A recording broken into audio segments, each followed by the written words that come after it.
안녕하세요, 오토카메가즈입니다. 이번 시간 차량의 성격이나 뼈대부터 피부까지 다 다르지만 가격대와 크기가 비슷하기에 실구매에 있어서 가장 크게 고민이 될 차량이기도 합니다. 바로 2021년형 렉스턴과 팰리세이드인데요.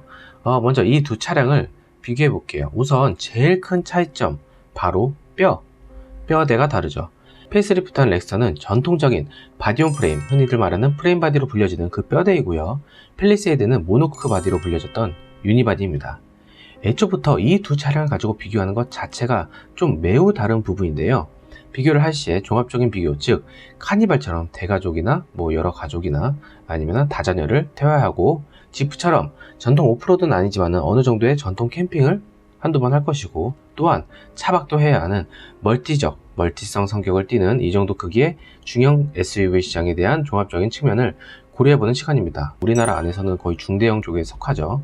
C4 렉스턴으로 페리전의 이름을 지을 만큼 초고장력 강판의 4중 구조 강철 프레임과 세계 최초로 프론트 범퍼빔 1.5GPa의 초고강도 기가스틸 적용 및 국내 최초로 사이드와 크로스멤버 리어 범퍼에 590FE급 초고강도 광을 세계 최고 순위 63%까지 적용을 했다고 광고를 했죠.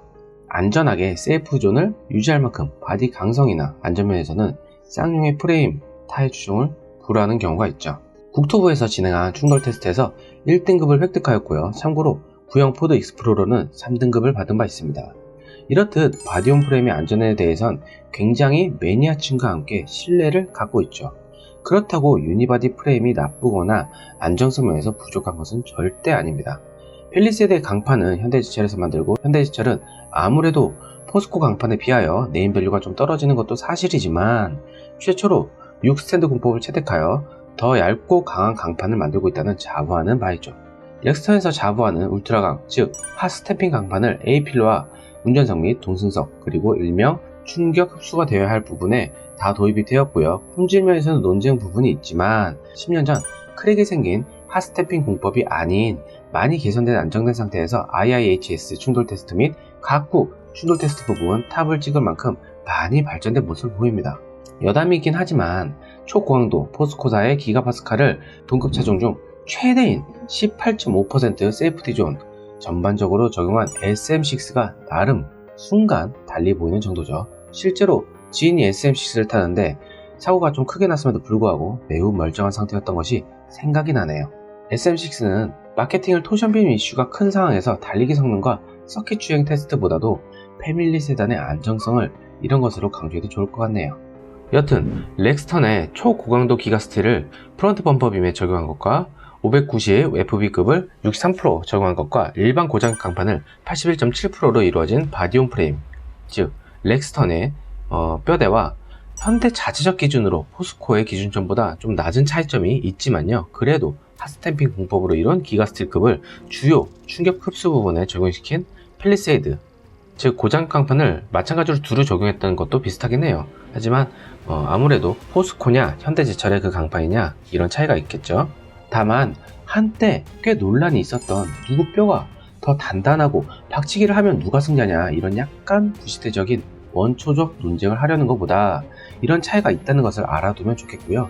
안전이란 제가 생각하는 것은 다 탑승객과 어린이나 소아 및 노약자 등의 피해 등 인명피해가 있냐 없냐, 신체적 손상이 있냐 없냐를 두고 얘기를 하고 논쟁을 해야 하는 부분인데, 패밀리카 사용 용도로서 종합적인 측면의 안전에 대한 저의 생각입니다.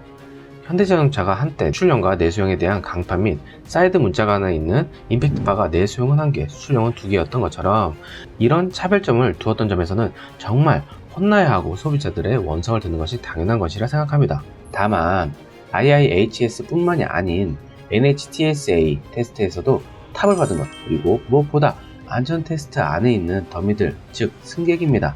그 더미들의 충격을 얼만큼 덜 받게 하는 것이 승객 안전에 대한 테스트에 대한 결과물이라고 생각을 합니다. 어느 뼈대가 더 강해서 누가 받아버리면 누가 더 아프냐, 다치게 하냐, 이런 것이 아니란 말이죠. 실제로 안전 테스트에서 우리가 흔히 오프로드의 제왕이라고 알고 있는 랭글러 지프, 종합 테스트에서 IIHS 별 1개 받았습니다. 그 이유는 2열에 대한 탑승객 안전 및 측면 충돌에서 더미의 충격이 크기 때문에 삐약한 점수를 받은 거죠. 그래서 전에 영상에서 말했듯이 진짜 오프로드 전용으로만 논을 할 거면은 차라리 랭글러 중고 한 대와 중고 세단 이런 것들을 사고서 만족을 하는 것이 낫지만, 그렇지 않게 종합적인 패밀리카 플러스 캠핑 다닐 수 있는 정도의 용도로 생각한다면 프레임 바디냐 모노코크냐의 차이를 논하기 전 안전도에 대한 것을 우선으로 보고 반절 이상은 도심이나 고속도로를 달릴 것이니 승차감을 보고 편의사양들도 보고 만족할 수 있는 가성비를 봐야 하는 것이 맞다고 생각을 합니다. 유니바디 강성으로 무슨 오프로드냐 라고 할 수 있겠지만은 디펜더 오프로드의 주행 능력과 뒤틀림 강성 능력 이런 것들을 보시면 다릅니다. 안전도 면에서도 상당히 우수하고요. 유니바디 프레임을 사용하는 그런 메이커들의 편들기보다는 흙과 백의 시각이란 것이 얼마나 큰 단점으로 작용하나 이런 것이기도 하고요. 바디온 프레임 같은 경우 전복 시의 충격 흡수나 전체적인 충격에서 차량 겉에 찌그러짐이나 피해보단 안의 승객의 피해가 더 크게 갈 수도 있는 부분도 존재하기에 이 부분에서는 통계적 자료로 의존할 수밖에 없겠죠. 제일 큰 바디 강성의 차이는 이쯤으로 하죠. 다만 렉스턴과 팰리세이드에서 오프로드 성능을 얘기하자면은 렉스턴이 확실히 우위에 있다는 것을 알아두면 좋고요. 승차감 면에서는 팰리세이드가 더 좋은 것이 팩트죠. 다음으로 중요한 부분, 파워트레인이죠. 렉스턴이 디젤만 있어 팰리세이드도 디젤로만 비교를 하겠습니다. 2021년 렉스턴에서는 기존보다 15마력 정도가 더 오른 202마력으로 올라왔고요. 그래서 공통적으로 팰리세이드와 202마력으로 같고 3800rpm에서 최대 출력이 나오는 부분 또한 같습니다. 갈수록 유럽으로 수출하는 디젤 모델에서는 환경 규제가 심해서 디젤 엔진의 성능을 올리기 쉽지 않은 실정에서 그래도 렉스턴이 올라왔다는 것이 참 다행이네요. 트랜스미션은 두 차량 모두 같은 현대의 자동 8단 미션을 사용하고 있습니다. 아직 오피셜은 아니지만은 렉스턴에서 8단 미션은 거의 기정사실화되는 분위기고요. 전에 영상에서 설명하고 있으니 위카드에서 확인 바랍니다. 다만 같은 8단 미션을 쓰더라도 팰리세이드는 좀 더 도심과 고속도로 주행에 맞는 최대 토크 허용 범위를 나타내고 있고요. 렉스턴 같은 경우엔 좀 더 저속 구간에서 최대 토크 허용 범위를 나타내고 있기에 이는 차량의 구체적 성격이 좀 다른 부분이라고 할 수 있겠네요. 홍로 탈출이나 모래사장 및 좀 깊게 파인 머드 부분 등 비포장격 안 좋은 도로에서 더 힘을 발휘할 수 있기에 기어비에 대한 구동력을 전달하는 것은 렉스턴이 더 유리할 것으로 예상되네요. 가장 큰 차이점으로 나타나는 부분이죠. 렉스턴은 후륜구동을 기반으로 하고요. 팰리세이드는 전륜을 기반으로 합니다. 구동 능력 특성상 매우 큰 차이죠.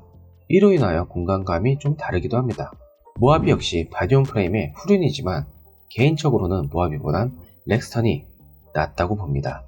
다시 본론으로 들어와서 팰리세이드와는 성질 및 성격상 무엇이 낫다고 쉽사리 판단이 안 드는 이유가 차량 운행에 대한 성격에 따라 후륜 SUV가 더 좋냐, 전륜 SUV가 더 좋냐가 달라지죠.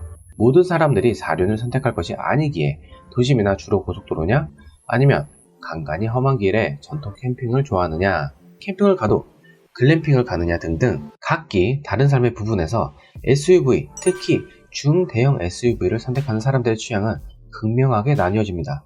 특히 지금 비교하는 렉스턴과 팰리세이드의 오프로드 및 전통 캠핑이나 모래사장 등 일상 영역이 아닌 부분에서 위험사항이 생겼을 때는 탈출이나 거동력 및 경사로 올라가는 부분에서의 전륜 4륜의 터레인이다, 서모드다 등등 해도 후륜과 4륜 조합에 4륜 락을 걸게 되면 비교하기가 좀 힘들게 되죠.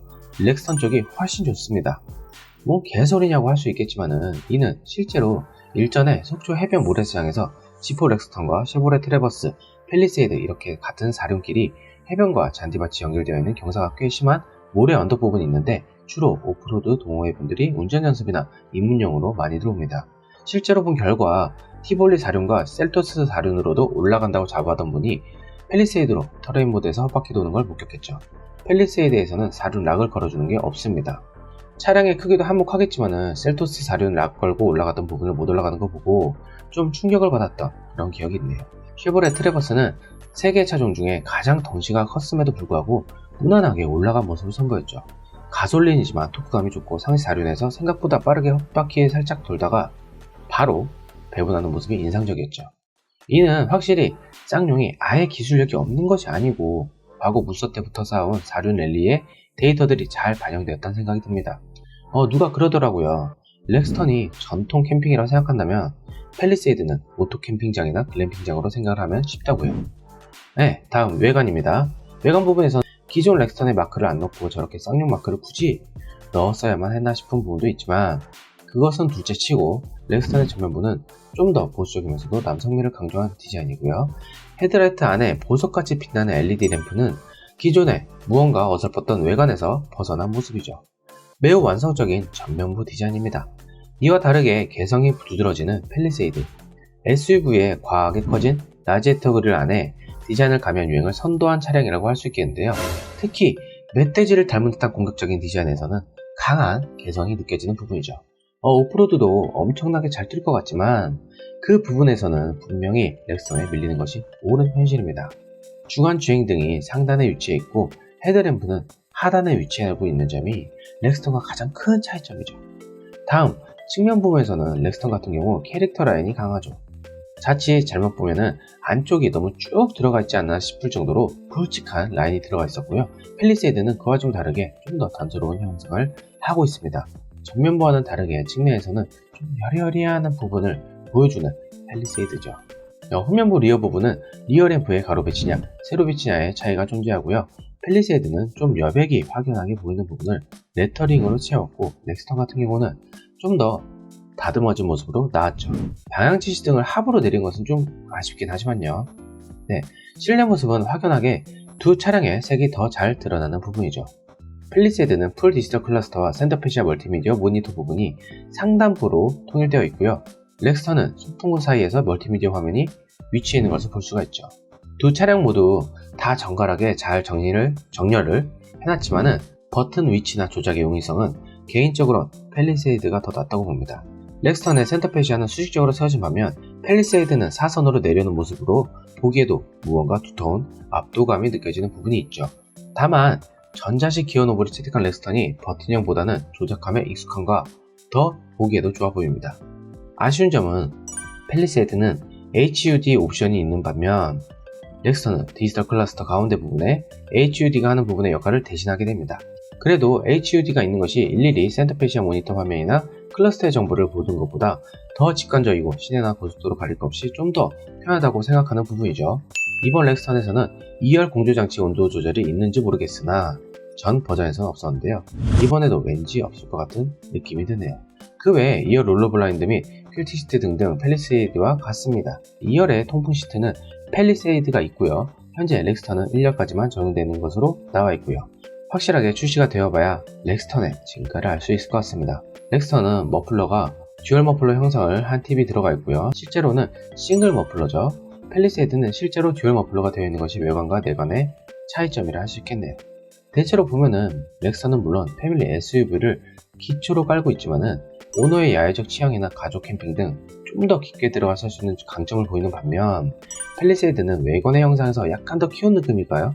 전고 부분에서 7.5cm나 차이가 나는 것을 보면 알 수 있듯이 전통적 오프로드나 일반 오프로드 및 다채로운 캠핑을 즐길 수 있는 부분은 렉스턴이 강점을 보입니다. 팰리세이드는 그것보다는 도심이나 도시형 마치 카니발 같은 패밀리 RV를 지향한 듯한 SUV로 보면 될 것 같네요. 아무래도 전반적인 취향을 맞추는 현대차의 특성을 잘 살린 SUV로서 도심에서 눈길이나 가끔 가는 외곽 지역의 비포장길 같은 어느 정도 평탄한 오프로드 길을 갈 수 있으면서도 승차감과 가족들과 여행 가는 정도의 느낌을 갖고 가는 요소로 사륜을 받아들여야 할 부분이죠. 예상외로 길어졌네요.